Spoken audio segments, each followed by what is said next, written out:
Today we're going to do a roller ride. It's January, I don't know, 23rd or something. And here we are in Boulder, Colorado. We haven't had much winter yet, which is super weird because it's January. I'm going to start riding now. But today we got winter. It's a high of, I think it got up to 14 today or something like that. And so I'm doing my first indoor ride of the year. And by that, I mean actually of the winter even. I haven't ridden indoors once, which is partially because we haven't had winter and partially because I don't really ride indoors much anymore. Oh, I forgot my hurry monitor strap. That's how out of practice I am. So I thought that I would ride rollers and talk about, well, riding rollers. So at the moment, I'm on my Evo. I've got 160 cranks on. I've got the lower shoes going here. And these are not the watts. These are the low cut version. And I have to say that these are great, but the watts are even better. And I'm using the Inside Ride rollers. Some of you may be familiar with these, but whoa, in my experience, not many are. That was a static electricity crack I just saw there. That was interesting. Hopefully I'm not going to fry all my electronic devices as a result of making this podcast. And anyway, so I've got 160 cranks on and speed play pedals. And I'm humming along here. And you notice these rollers, see if I rock back and forth like this, the frame, oh, there was another static electricity shock. The frame will move inside the top frame, I guess, is two parts. The top frame will move inside the bottom frame. And also there are these bumper bars on the edge here, which I don't play with too much. Those are supposed to keep you from rolling off the front. They're like rollerblade wheels. But in the back here, you can see there are two bumper bars. And those will keep you from falling off frontwards or backwards, in addition to the movement of the rollers doing that. And that's pretty cool. So for those of you who are wondering about an option that's not an indoor trainer, you know me well enough by now, if you've listened to some of my podcasts or watched some of my stuff, that I'm not really a fan of trainers at all. I think trainers are pretty much evil. And, but I do like rollers. They are pretty tidy. And these ones in particular are a very tidy solution because they allow the bike to move under you, right? When we make our tiny asymmetries in our movement patterns, there's number 3. Yeah, pretty sure I'm creating lightning here with my electric potential. When we ride trainers, we're locked. And when we move outside on a bike, when we ride, those asymmetries create little tiny figure eights in our movement, little spirals. And in a system that is open to movement, we can let those spirals do their thing. We can let them sort of flitter off into the universe. But when the trainer's locked, those spirals get reflected back into our myofascial system. And this is yucky. This is why I refer to trainers as niggle magnifiers. Trainers cause problems, and people somehow they haven't figured this out. I think it's more disturbing to me that people haven't intuited this than it is that they actually do this. Because to me, this was obvious the first time I ever rode a trainer. I was like, wow, this thing's evil, to put it lightly. So, rollers are where it's at. And if you're going to learn to ride rollers, riding a pair of Inside Ride rollers is much easier than riding standard rollers.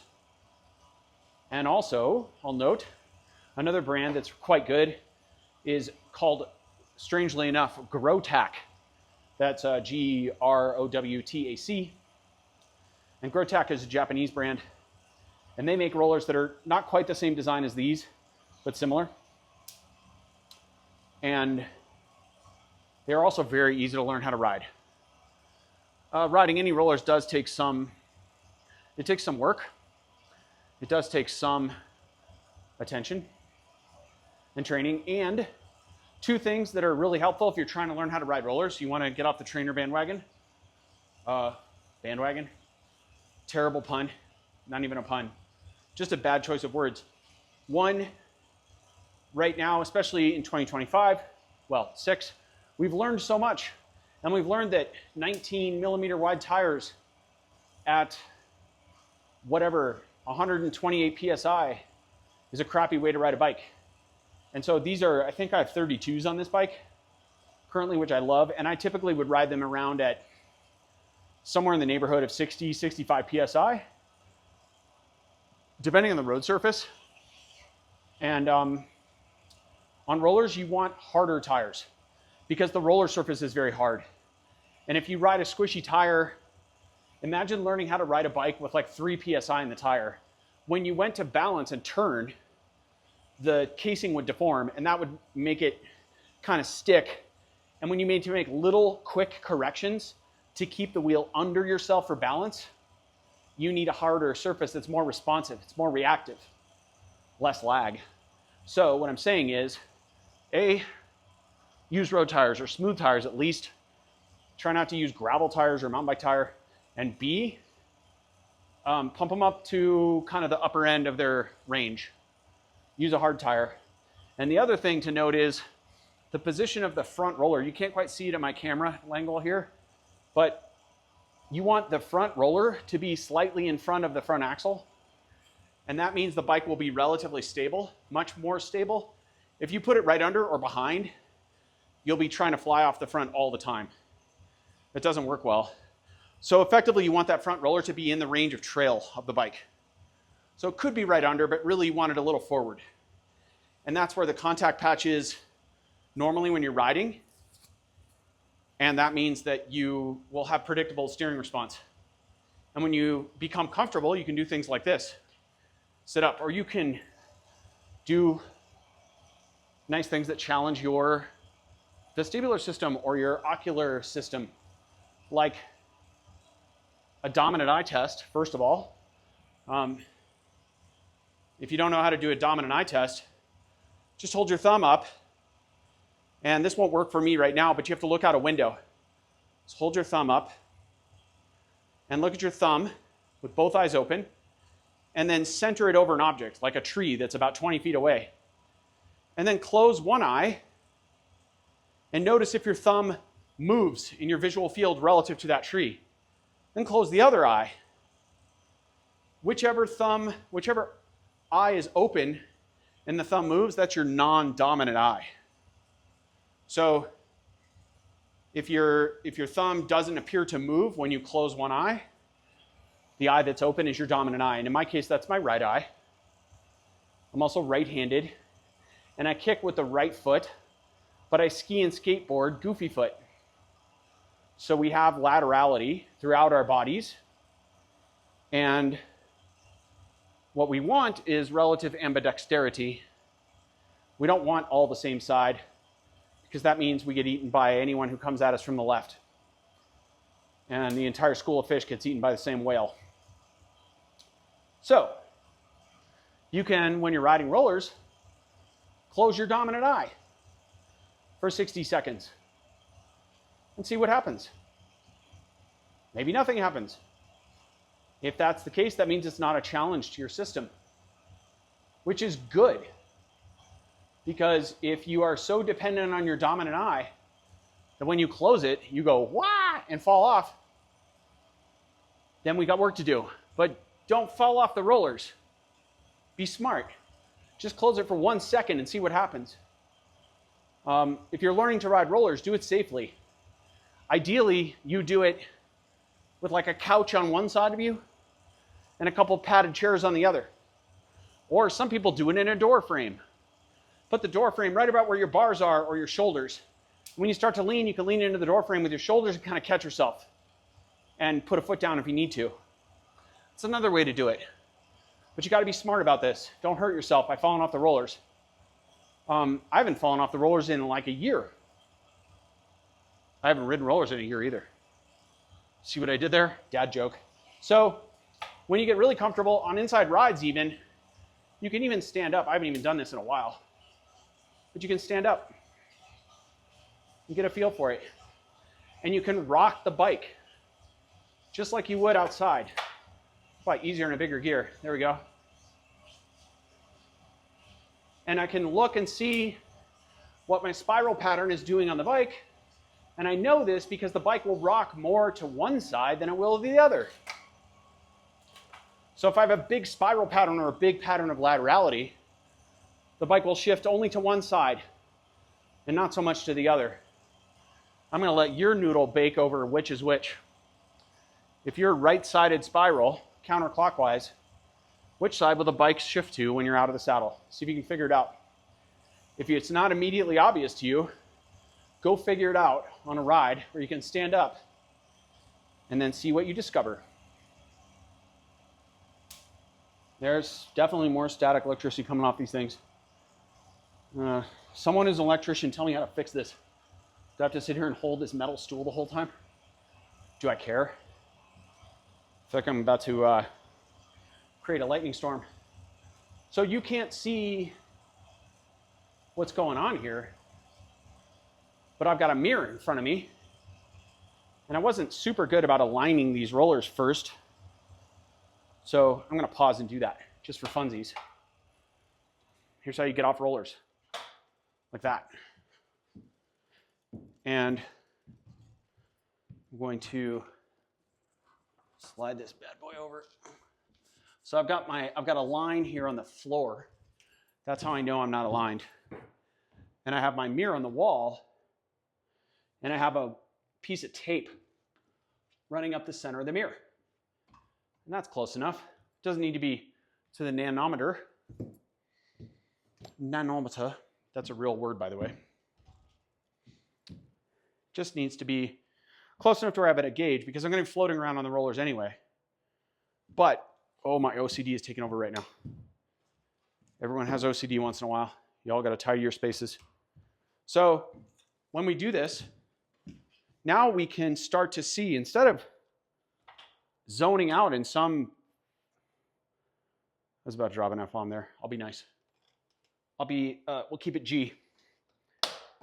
Instead of zoning out in some video game zombie land, AKA Zwift, I'm going to actually be present in my body.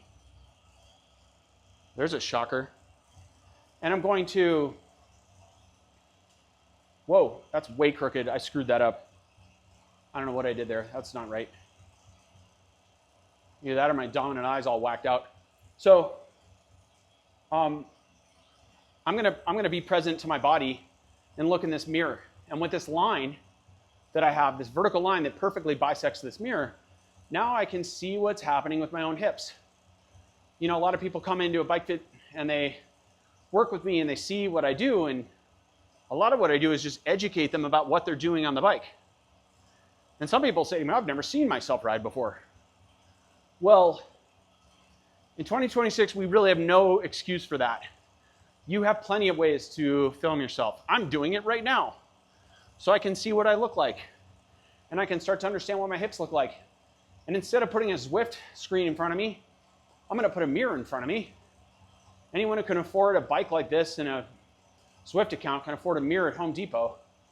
And so I'm going to watch myself in the mirror, and I'm going to notice what's happening with my iliac crests, right? I'm going to notice what's happening with my internal and external rotation of the femurs.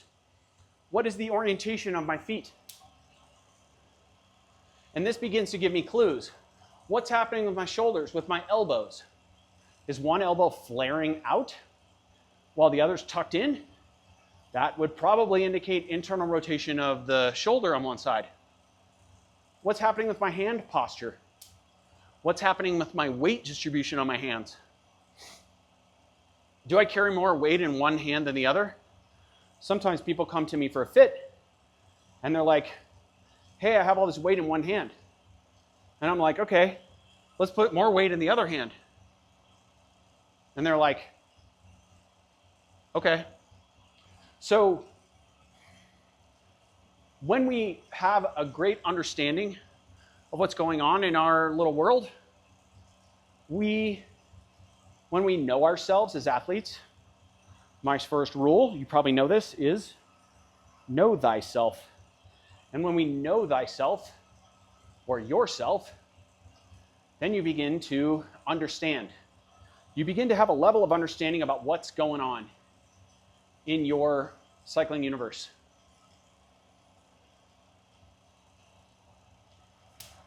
So I'm just noticing my own posture on this bike. I've been riding gravel and mountain bikes for about 2 months. It's been a hot minute since I've taken this Cannondale out. Sorry, bud. He started to look at me lonely. He was like bummed out in the corner of the garage, like, where's my love, man? Come on, come ride me. Look, I even took one of the water bottle cages off for another bike. And so that shows you how little I've been riding this thing. So I'm here to make amends. And we're gonna enjoy some riding here soon in the near future. If winter goes away again, I'll go do the super training ride next weekend here in Boulder. If you don't know about super training and you live in Colorado, or even if you're passing through Colorado, come check out the super training rides. They're run by my friend Will Duggan. Actually, he started them at our shop many years ago in their infancy, and now they've grown significantly, and he's got a great following, and the ride is really cool. It's like this concept where he supports the group ride. There's an A and a B and sometimes a C if there's enough riders in the summer. And it's just like you'd expect. The A is like super fast and all the hot rods come out. I usually do the A and hang on for dear life. And because, you know, I'm 53 and I work more than I train for sure, which is how it should be. And that's cool. It's fun. It's fun to go ride with the fast guys. But sometimes I do the Bs. That's a little more steady, but still quite challenging. And, you know, this ride's usually, the A rides are like 160K or whatever, depending on the weather and the time of year. And the ride's fully supported. So Will drives with a car. It's a Subaru. It's supported by Flatiron Subaru. And the ride costs, I think it's 25 or 30 bucks. Everybody has to pay. But the money doesn't pay for the support of the ride. The support of the ride is paid for by sponsors. So the bars and the gels and the water and the gas and whatever else they have to pay for, the insurance probably, that's paid for by sponsors. The money you pay goes to a different charity group every month. This ride is monthly, roughly, given, you know, weather constraints. There's supposed to be one tomorrow and it's not happening. So seasonal weather will impact that ride. But every month is a different charity, and all the money raised goes to the charity.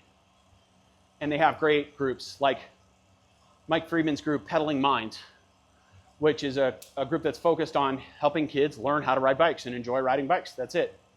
Really simple. There are other groups that he works with.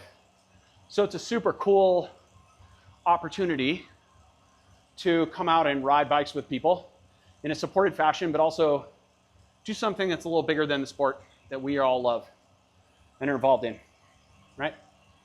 So,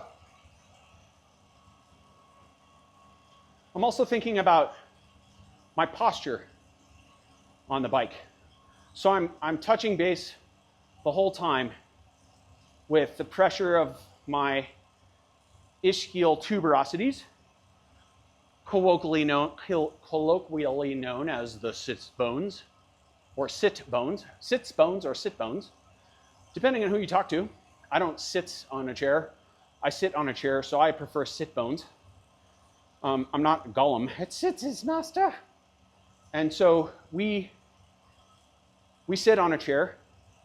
And I'm also thinking about the pressure of the ischiopubic rami. You could think of those as the front ischial tuberosities, right? But the pelvis, remember, the bones of the pelvis are like, they're kind of like rocking chair feet. They're curved a little bit, and they're narrow at the front and wider at the back, right? So they go like that. That's why saddles are triangular. And that's why most saddles now basically have a cutout, so you don't put pressure on the soft tissue, and you do put pressure on the bones, the ischium. This is the best way to bear the weight of your torso if you're a mammal trying to ride a bike, or really a human trying to ride a bike. I can't speak for raccoons or bear or any other quadruped trying to ride a bike. I'm not an expert in that area of fitting. But for humans, we want to support the torso on the bones, not the soft tissue. Supporting on the soft tissue is a concord or a flight, or there's still a number of modern physique saddles that do this strategy. This is a bad strategy. Look, there are no rules in bike fitting, but there's one rule.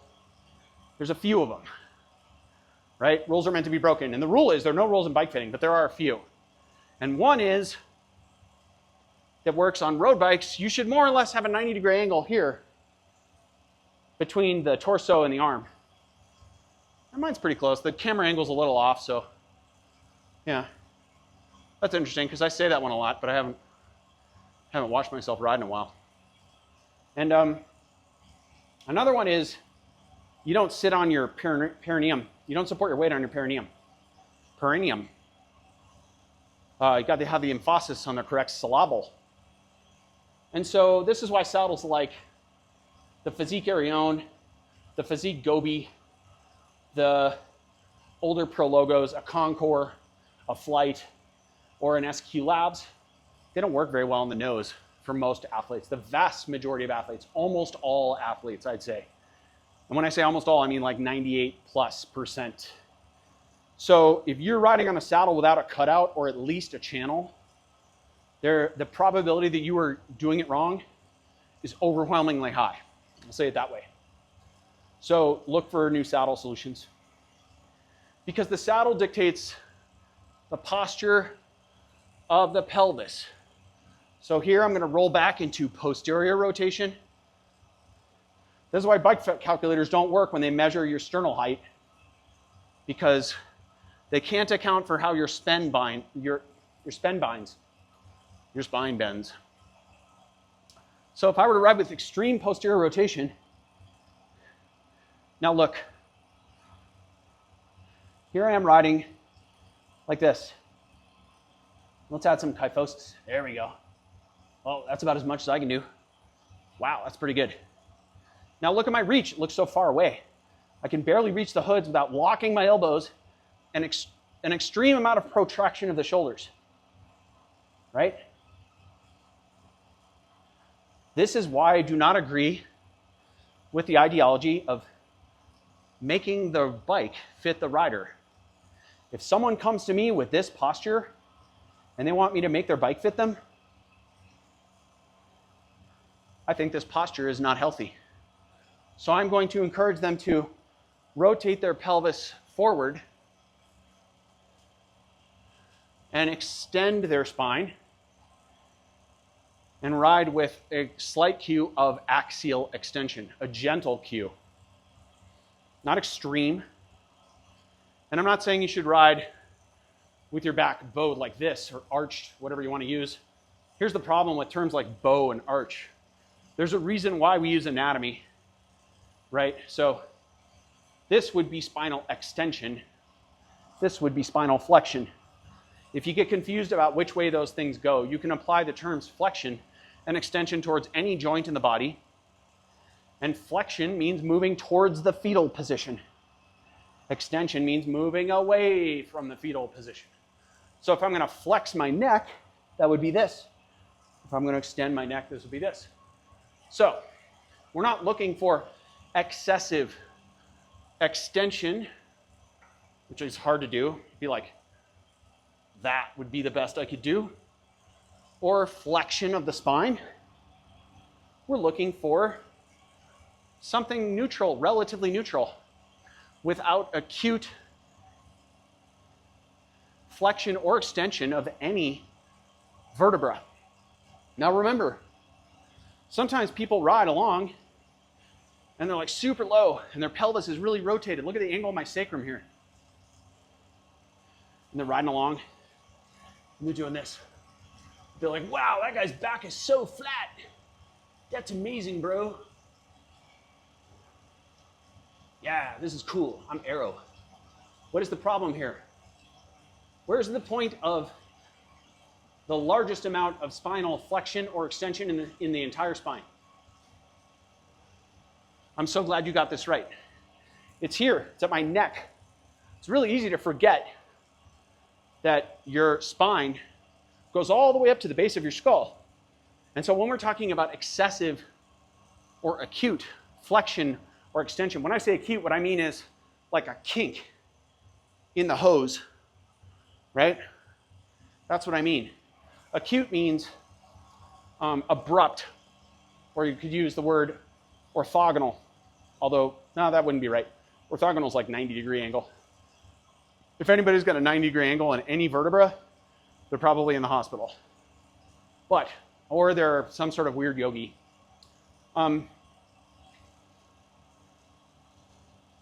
So when people look at the spine, they tend to look here and here, and maybe a little bit here, but they forget about this. So you're riding like this. This is extreme cervical extension. Notice how vertical my face is here. And notice that when I do this, it actually becomes a little bit harder to breathe. It restricts my entire breathing pattern.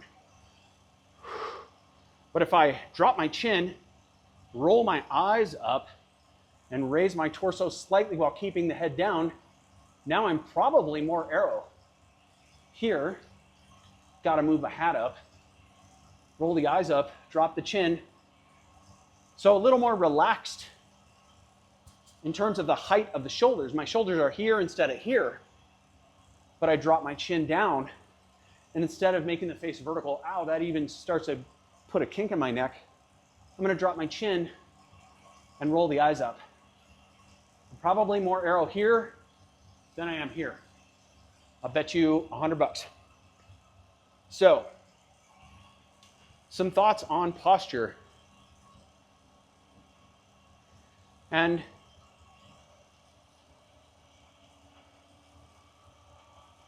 also some thoughts on breathing. So, look, this is the perfect angle to see my breathing pattern. There, inhale, exhale. Inhale, exhale. So sometimes you see photos of Pogi or even older photos of Valverde where they're riding and the photographer catches them on an inhale. And they have this big beach ball, right? I want you to be looking right here at my belly button. When I inhale, exhale. Inhale, exhale. When I inhale, if I'm holding tension here in my rectus abdominis, that's your 6-pack, or your 9-pack if you're Batman, because he has an extra ab. Your 6-pack here, that's your Instagram muscle. That's your I don't give a crap about it muscle. It's your vanity muscle. It's your I look good naked muscle. And if you're having an authentic relationship in love, you're worried less about how you look and more about how you feel. Just say that. I got nothing wrong with good-looking people. But we got to know where our priorities are here. So if you're walking around holding your rectus in tension all the time because you think that it makes you look good, or you're thinking that someone told you you should brace your core while you're riding your bike, this is terrible advice. Terrible advice. You don't brace your core all the time. No, nothing in nature does that. There's nothing constructive about this. So the rectus abdominis muscle pulls basically from your sternum to your pubic bone. It compresses this and it flattens your stomach, right? And if you really hit it, it'll dome out. It'll have this little doming. When you do a crunch or something, you'll see like a little pooch right here, but it's muscle pooch, right? It's not fat, it's like muscle. So you're like, yeah, that's my pump. This is cool. But then you walk around all the time holding it in. And what this does is it stops the diaphragm from descending. So what do I mean by this? Well, think about all your viscera in here, your guts, your organs, your small intestine, large intestine, stomach, kidneys, liver, gallbladder, bladder. All these organs are stuck in here, spleen, right? And they're filled mostly with liquid. And liquid doesn't compress very well. It will compress, of course, if you go to the bottom of the ocean, there's more pressure than at the top. 3 feet under, right, is different than 3 miles under. But when we squeeze this fluid with our muscles, it really doesn't compress much. So think about this like a basketball filled with water. That's what this is. And the diaphragm is like an umbrella. It's sort of an umbrella-shaped muscle. And when you inhale, the umbrella does this. It goes and squeezes down. It contracts. It's like you're closing the umbrella. So your diaphragm is right at the base of your ribs. Feel your bottom ribs right here, right? That's more or less where your diaphragm is. It goes 360. And when we close the umbrella, there's a ball, a basketball, or a volleyball, or a balloon would be a better analogy. A tough balloon filled with water with a pretty thick skin. And so when we go and push it down, it can't go out the back because that's where our spine is. It can go a little bit, but not much. And it can't go too much out the sides. There's too much stuff there. Mostly it goes out the front.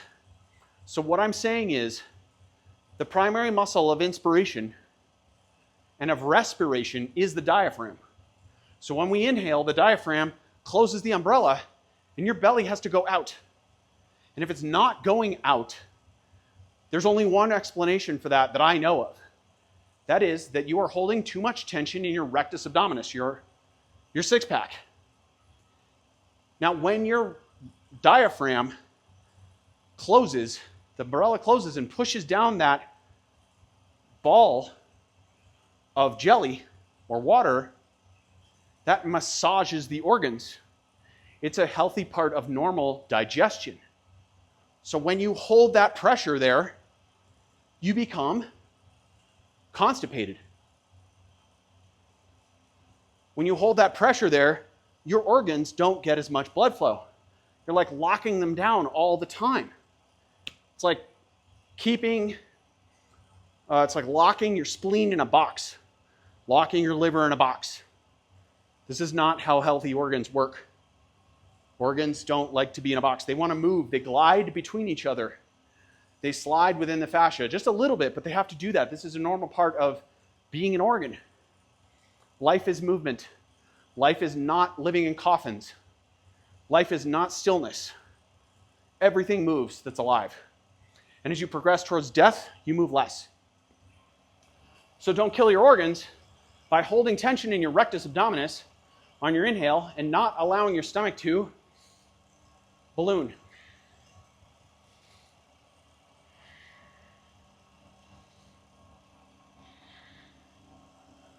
So try this on your next ride and film yourself and see how much movement you have in this belly. Don't be afraid to have a Buddha belly. Don't be drawn into the evil propaganda of Men's Journal with its cover of glistening tanned fake abs that have been airbrushed and highlighted and created by AI in the grocery store line. Don't be drawn into that bikini body, hourglass waistline that was earned through years of starvation and self-deprecating diet habits. Be a healthy person who takes breaths, who, when you walk in the room, you are confident enough and secure enough to let your breathing be natural and allow your abs to follow the flow of the rhythm of your diaphragm. This is correct. And when we're on the bike, if I rotate my pelvis posteriorly and I get low and narrow, and I flex my spine, and then I try to breathe and let my abdomen release, I try to let my diaphragm descend, I can't let my diaphragm move at all here. In fact, it makes me want to put my shoulders in my ears, and I turn into a meatball. Now I'm a meatball, but I can't breathe because my diaphragm can't go anywhere because I'm folded over my diaphragm. And I do want some, God, that posture is awful. Try it, feel it. When I ride with axial extension and I lightly, 1 out of 10, stop overdoing stuff, pull back on the bars in this direction with both hands, subtly. If the saddle's in the right place, I can do this without pulling myself forward off the saddle. I can stay seated and pull lightly to just barely activate lats. And I extend with the spine. And when I inhale, not only do I feel my diaphragm drop and I feel my viscera expand in the front, I also feel expansion in the posterior lower ribs. That's right here. So if I was wearing my heart rate strap, it'd be right about here. And my posterior rib, about here. My posterior ribs are maybe 2 inches below that. So if you want to find your posterior ribs, dig into your side, find the lowest rib, and trace around to the back. And put your hand there. Now see if you can breathe and move your own hand. Maybe you can't do this while you're riding rollers. I don't know. Feel movement in those ribs. Feel the ribs expanding and feel movement in the intercostals. That's the space between the ribs, the muscles that are between the ribs. Right?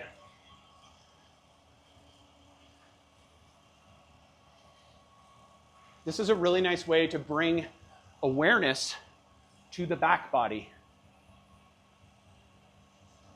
Cycling, Western life, it's so much about going forward. Everything is forward, forward, forward. You lean forward, you walk forward, your weight is on the balls of your feet.